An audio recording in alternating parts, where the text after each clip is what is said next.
اپنی سالیوں کو بھی پاپ کی نظر سے دیکھنے والوں تمہاری آنکھوں کا انجام کیا ہوگا؟ کانوں میں ایئر فون لگا کر کے موسیقی گانے اور میوزک سننے والوں تمہارا انجام کیا ہوگا؟ مسجدوں کو بس پانچوں وقت میں ویران کرنے والوں تمہارا انجام کیا ہوگا؟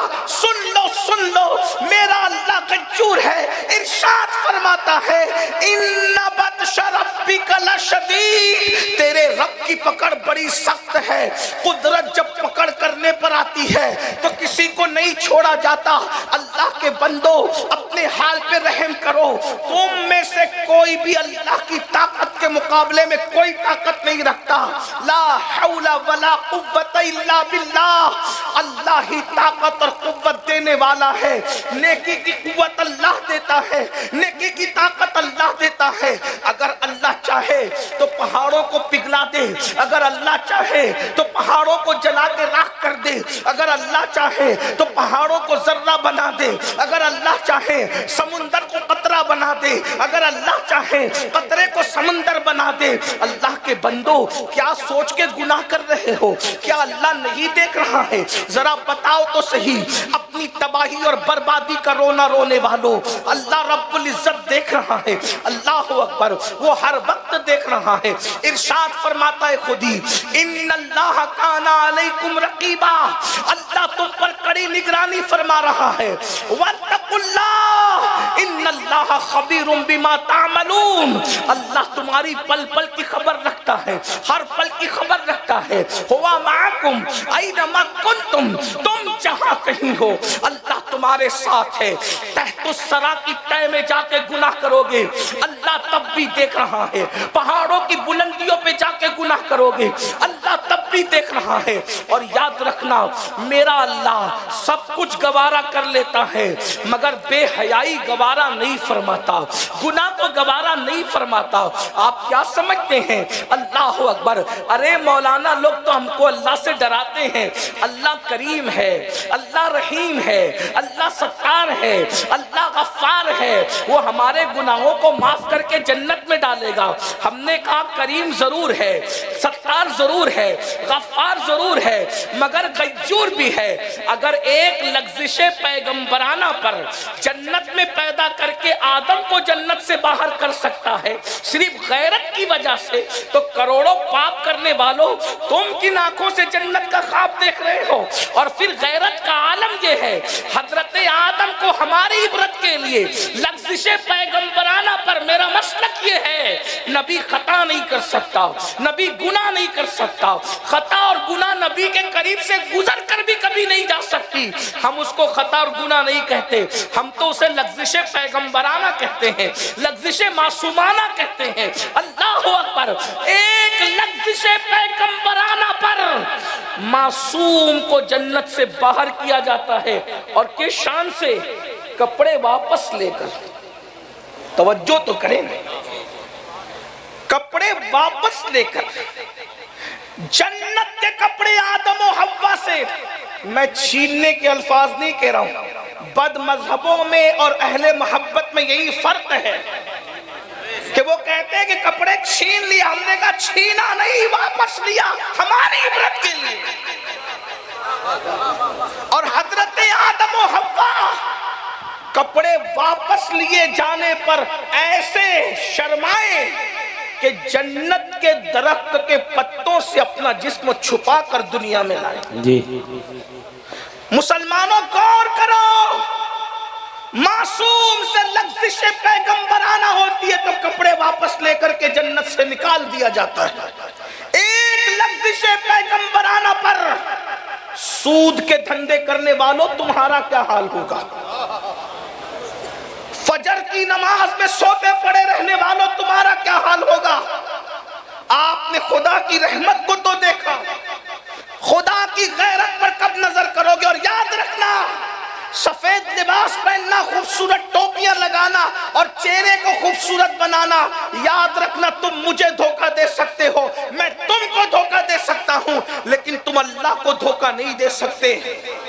دوسروں کے سامنے متقی بننے والوں کیا قدرت کو بھی تم دھوکہ دے لو گے؟ چھپ چھپ کر گناہ کرنے والوں کیا تم قدرت کو بھی دھوکہ دے لو گے؟ سن لو اور اچھی طرح سن لو، ام المومنین سیدہ عائشہ صدیقہ نے ایک بزرگوں کو خط لکھ کر کے کہا تھا کہ اگر تم 7 کمروں میں چھپ کر بھی گناہ کرو گے تو اللہ تمہارے گناہ کو جانتا ہے، وہ پوری دنیا میں تمہیں ذلیل کر دے گا۔ بھائیوں، سیاسی پارٹیاں ذلیل کرتی نہیں ہیں، ذلیل تو قدرت کرتی ہے، لیکن قدرت کسی نہ کسی کو مسلط کرتی ہے۔ آپ کیا رونا رو رہے ہو دنیا کی پارٹیوں کا؟ اپنے اعمال درست کرو، اگر حالات درست نہ ہو جائیں تو پھر آپ ہمارے ساتھ چاہیں وہ سلوک کریں۔ جو قوم افطار کے وقت بھی واٹس ایپ پر لگی رہتی ہو، اس قوم کو عزت کے ساتھ جینے کا حق کیا؟ جو قوم 1.25 گھنٹہ اور 40 منٹ تراویح کی نماز کے لیے کھڑے نہیں رہ سکتی ہے، اس قوم کو عزت کے ساتھ جینے کا حق کیا ہے؟ جو قوم اس وقت اللہ سے نہیں مانگتی جبکہ اللہ کی رحمت پکار پکار کے کہتی ہے افطار کا وقت ہے، جو مانگنا ہے مانگ لو میں ضرور عطا کروں گا، اس وقت تم قدرت سے نہیں مانگتے؟ ذرا غور تو کرے نا، ماہ سیام گزرا کہاں گزارا؟ پہلے تو روزے ہی نہیں رکھے، اور جنہوں نے رکھے ہیں انہوں نے کس شان کے رکھے، ذرا وہ اپنے روزوں کا احتساب تو کرے۔ اللہ کے بندوں، یہ ذلت نہ ہوتی، یہ رسوائی نہ ہوتی۔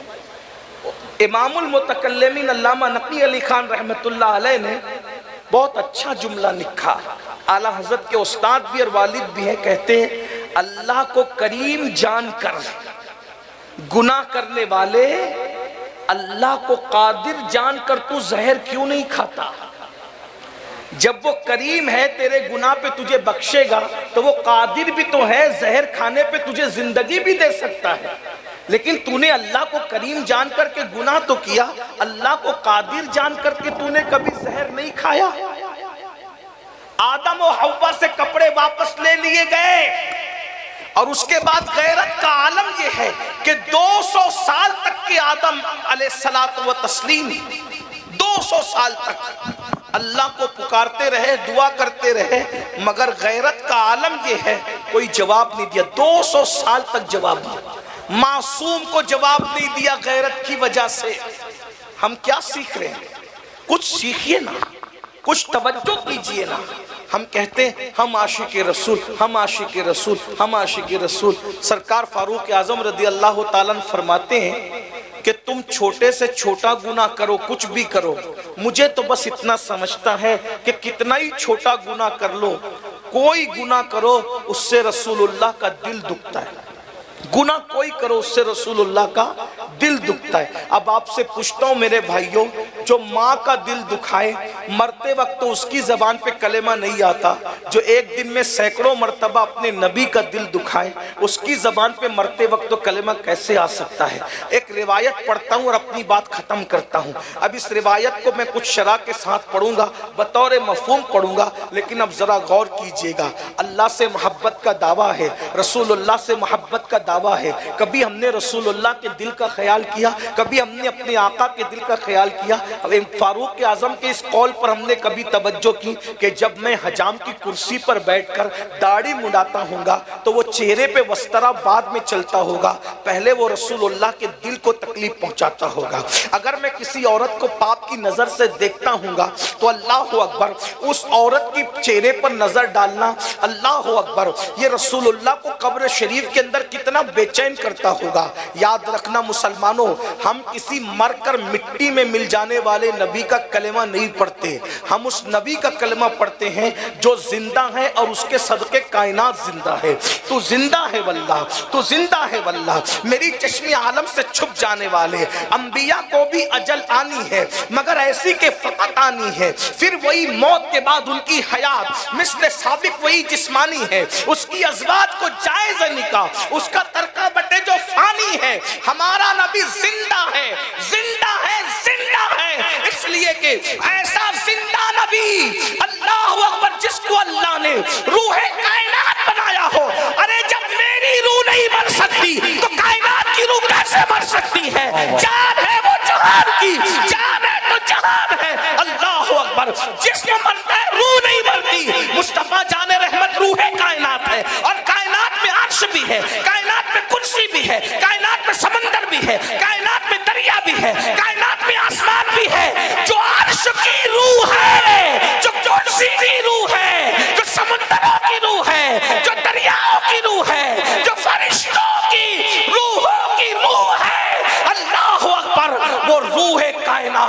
وہ روح عالمیان ہے، وہ روح عالم ہے۔ امام کہتے ہیں وہ جو نہ تھے تو کچھ نہ تھا، وہ جو نہ ہو تو کچھ نہ ہو، جان ہے وہ جہان کی جان ہے تو جان۔ واہ واہ، نعرہ تکبیر، نعرہ رسالت، مسلک اعلیٰ حضرت، علماء اہل سنت، اصلاح معاشرہ کانفرنس۔ ہم کسی مر کر مٹی میں مل جانے والے کا کلمہ نہیں پڑھتے، ہم تو اس کا کلمہ پڑھتے ہیں جس کے قدموں پہ جان دے دی جائے اور شہید ہو جایا جائے۔ تو ان شہیدوں کے لیے قرآن کہتا ہے وَلَا تَقُولُوا لِمَنْ يُقْتَلُ فِي سَبِيلِ اللَّهِ أَمْوَاتٌ بَلْ أَحْيَاءٌ وَلَكِنْ لَا تَشْعُرُونَ۔ جو اللہ کی راہ میں مارے جائیں انہیں مردہ مت کہو، وہ زندہ ہے تمہیں شعور نہیں۔ ان کے نام پہ جو مر جائیں وہ زندہ ہیں، ان کے نام پہ جو مر جائیں وہ زندہ ہیں، تو نام والے کی شان کا عالم کیا ہوگا۔ تو ہم زندہ نبی کا کلمہ پڑھتے ہیں اور ہر وقت ہم رسول اللہ کی نگاہوں میں ہیں، ہر وقت ہم حضور کی، ہم جو کرتے ہیں حضور اللہ کے اذن سے، اللہ کی عطا سے، ہمارے اللہ کے بتائے سے حضور سب کچھ جو اللہ دکھاتا ہے سب دیکھتے ہیں، جو سناتا ہے سب سنتے ہیں۔ کچھ لوگوں کو اگر ہضم نہ ہو تو قرآن پیش کر دوں، کیونکہ ہم جتنا قرآن پیش کر سکتے ہیں اہل سنت اتنا کوئی نہیں پیش کر سکتا، کیونکہ ہماری کڑیاں قرآن مقدس کی 1450 سال پرانی جڑی ہوئی ہے۔ ہم 1857 کے بعد کے لوگ نہیں ہیں، انگریزوں کی مدد کی پیداوار نہیں ہیں، ہم مصطفیٰ جان رحمت کی امداد والے ہیں۔ ہاں الحمدللہ تعالی ہم 1857 بعد والے لوگ نہیں ہیں، الحمدللہ ہماری کڑیاں صحابہ سے جڑتی ہے، اسی لیے ہمارے پاس حدیث کا خزانہ، قرآن کا خزانہ 1450 سال پرانا ہے۔ ہمیں کوئی نئے خزانے کی تلاش کی ضرورت نہیں ہے، نہ ہمیں کسی جستجو کی ضرورت ہے۔ بہرحال میرا عنوان وہ نہیں، لیکن آپ کی توجہ چاہتا ہوں۔ قرآن نے بتایا سورۃ النمل کے اندر کہ 3 میل دور کے فاصلے سے چونٹی نے سلیمان علیہ السلام کو دیکھا۔ ابھی میں سلیمان علیہ السلام کی بات نہیں کر رہا ہوں، چونٹی نے سلیمان علیہ السلام کو دیکھا۔ آپ نے کبھی دیکھا چونٹی کی آنکھیں کتنی بڑی ہوتی ہیں؟ کبھی دیکھا؟ چونٹی اتنی باریک سی ہے کہ 2 انگلیوں کے درمیان مسل دو تو پتہ نہ چلے کہ اس کا وجود کہاں گیا، تو اس کی آنکھیں کتنی باریک ہوگی۔ جب اللہ چونٹی کو دکھانے پر آئے تو 3 میل کے فاصلے پہ دکھا دیتا ہے۔ جب مخلوق میں ذلیل مخلوق کو دکھانے کا، پتلی دبلی اور انتہائی باریک سی مخلوق کو دکھانے کا یہ حال ہے، تو جس کو محبوب بنایا ہوگا اس کو کتنا دکھاتا ہوگا۔ ارے جس کو اپنا آپ دکھا دیا پھر اس سے چھپایا کیا ہوگا؟ لوگ کم از کم اس پر تو توجہ کریں نا۔ جس کو اپنا آپ دکھا دیا اس سے چھپایا کیا ہوگا؟ جس سے خود بے حجاب ملتا ہے پھر کون سی چیز کو حجاب میں رکھا ہوگا؟ اسی لیے تو یار لوگ کہتے ہیں کہ معراج پر خدا کو دیکھنے نہیں گئے تھے، جبریل کو دیکھنے گئے تھے۔ ہم کہتے بادلو جو خادم کو دیکھنے جائے یہ کون سی معراج ہے؟ خادم کو دیکھنے کو معراج نہیں کہتے بلکہ خدا کے دیکھنے کو معراج کہتے۔ واہ واہ واہ واہ، زندہ باد، نعرہ تکبیر، نعرہ رسالت، مسلک اعلیٰ حضرت، علماء اہل سنت، عرس اکبری، زندہ باد زندہ باد۔ رہی بات جبریل کو دیکھنے کی، تو جبریل تو خود ہی بار بار آتے۔ میرے امام کے چھوٹے بھائی کہتے بے لقائے یار ان کو چین آ جاتا اگر بار بار آتے نہ یوں جبریل سدرہ چھوڑ کے۔ جبریل کو وہ دیکھنے کے آ جائیں گے، جبریل سدرہ چھوڑ کے انہیں دیکھنے آتے ہیں۔ یا اللہ کوئی کام دے دے اسی بہانے مدینے جاؤں اور آمینہ کے لال کے رخ انور کو تک لوں۔ چمن طیبہ ہے یہ باغ کے مرغے سدرہ، برسو چیکے ہیں جہاں بلبلے شیدا ہو کر۔ بلکہ ایک بات یاد آ گئی تو عرض کروں، ایک دن حضور نے کہا اے جبریل تم آتے ہو انسانی شکل میں آتے ہو، کبھی اپنی اصلی شکل تو دکھاؤ۔ کہا حضور آئیے گا رات کے وقت تو جنت البقیع میں، بقیع الغرقد جس کو کہتے ہیں مسلمانوں کا قبرستان، حضور گئے تو جبریل کے 600 پر ہے۔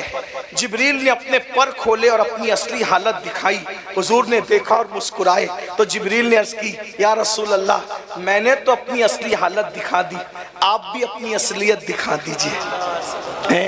میں نے تو اپنا اصلی روپ دکھا دیا، آپ بھی اپنا اصلی روپ دکھائے نا۔ حضور فرماتے ہیں جبریل تو نہیں دیکھ سکتا، تجھے ہم دیکھ سکتے ہیں مگر تو ہمیں نہیں دیکھ سکتا۔ کیوں؟ اس لیے کہ جسے کوئی نہیں دیکھ سکتا ہم اس کو دیکھتے ہیں۔ میرے امام کہتے ہیں وہی ہے اول، وہی ہے آخر، وہی ہے ظاہر، وہی ہے باطن، اسی کے جلوے، اسی سے ملنے، اسی سے اس کی طرف گئے تھے۔ تبارک اللہ شان تیری، تجھی کو زیبا ہے بے نیازی، کہیں تو ہو جوش لن ترانی، کہیں تقاضے وصال کے تھے۔ اور اللہ اوپر کیا مزے میں کہتے ہیں اٹھے جو قصر دنا کے پردے، کوئی خبر دے تو کیا خبر دے، وہاں تو جائی نہیں دوئی کی، یہ کہنا تھے ہاں آ رہے تھے۔ اللہ اکبر کہتے کمال امکا کے جھوٹے نکتو، کمال امکا کے جھوٹے نکتو، تم اول آخر کے پھیر میں ہو، اور محیط کی چال سے تو پوچھو کدھر سے آئے کدھر گئے۔ کیا بات ہے، زندہ باز اللہ، حضور کی شان ہے یہ۔ ہماری نگاہ سے وہ چھپے ہوئے ہیں، ہم ان کی نگاہ سے اللہ جو جو دکھاتا ہے وہ دیکھتے ہیں، جو جو سنواتا ہے وہ سن۔ جب چوٹی کو اتنا دکھا دے تو محبوب کو کتنا دکھاتا۔ پھر چوٹی نے کہا چوٹیوں بلوں میں گھس جاؤ۔ کئی سلیمان علیہ السلام کا لشکر لاشعوری طور پہ تمہیں کچل نہ دے تو سلیمان سن کر مسکرا دیے۔ ارے جب سلیمان چوٹی کی اتنی سن لیتے 3 میل کے فاصلے سے، جب سلیمان کی طاقت کا یہ عالم ہے تو جانے سلیمان مصطفیٰ جانے رحمت کے کانوں کی طاقت کا عالم کیا ہوگا۔ میرے امام ان کانوں کے بارے میں فرماتے، بڑے مزے فرماتے، کہتے ہیں دور و نزدیک کے سننے والے وہ کان، دور و نزدیک کے سننے والے وہ کان، کان لالے کرامت پہ لاکھوں سلام۔ ان کے کان نہیں ہے صرف، بلکہ وہ کرامتوں کی کان ہے۔ علم والے اس کان کو سمجھتے ہیں۔ ایک کان کہتے ہیں اس کو کان، یہ کان، اور ایک کان کہتے ہیں کھدان کو۔ کھدان کے اندر وہ بہت سارا، جس کی کھدان ہوتی کان ہوتی، سونے کی کھدان ہے بے حساب سونا ہوگا، ہیرے کی کھدان ہے بے حساب ہیرا ہوگا، موتی کی کھدان ہے بے حساب موتی ہوگی، نمک کی کھدان ہے بے حساب نمک ہوگا، کوئلے کی کھدان ہے بے حساب کوئلہ ہوگا۔ کہتے ہیں رسول اللہ کے وہ صرف کان نہیں ہے بلکہ وہ کرامتوں کی کان ہے۔ اتنی کرامتوں کا ظہور ہوتا ہے ان کانوں سے کہ انسان گنتے گنتے تھک جائے۔ بہرحال تو میں جو روایت پڑھ رہا تھا اس پر آپ کی توجہ ہے کیا؟ کوئی گناہ کرو حضور کا دل ٹوٹتا ہے۔ اس پر روایت پڑھ رہا ہوں، اس کو کتاب التوابین میں لکھا گیا ہے، میں بطور مفہوم پڑھ رہا ہوں۔ ایک جوان تھے، ان کا نام سالبہ ابن عبد الرحمن تھا، سالبہ ابن عبد الرحمن۔ کتاب التوابین سے آپ کی خدمت میں مفہوم کے طور پہ پیش کر رہا ہوں۔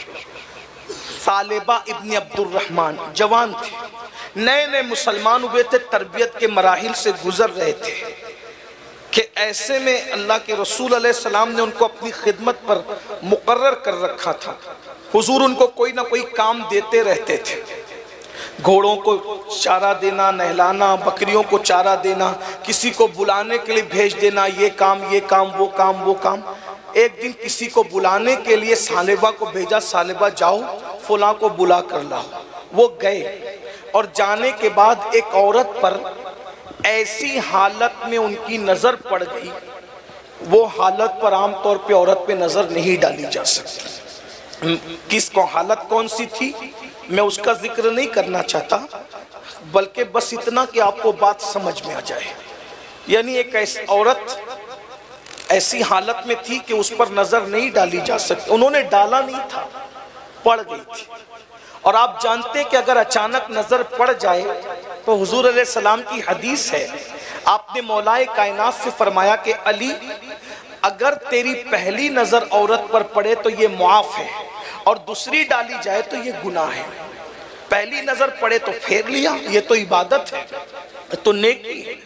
نظر پڑ گئی ایسی حالت میں کہ اس حالت پر عورت پر نظر نہیں پڑنی چاہیے تھی، اس حالت میں عورت پر نظر پڑ گئی، فوراً نظر پھیری، بہت دھیان سے فوراً نظر پھیری، اور جیسی نظر پھیری تو غیرت عشق نے انگڑائی لی، اور جب غیرت عشق نے انگڑائی لی تو دل میں خیال آیا سالبہ تو نے کیا کر دیا؟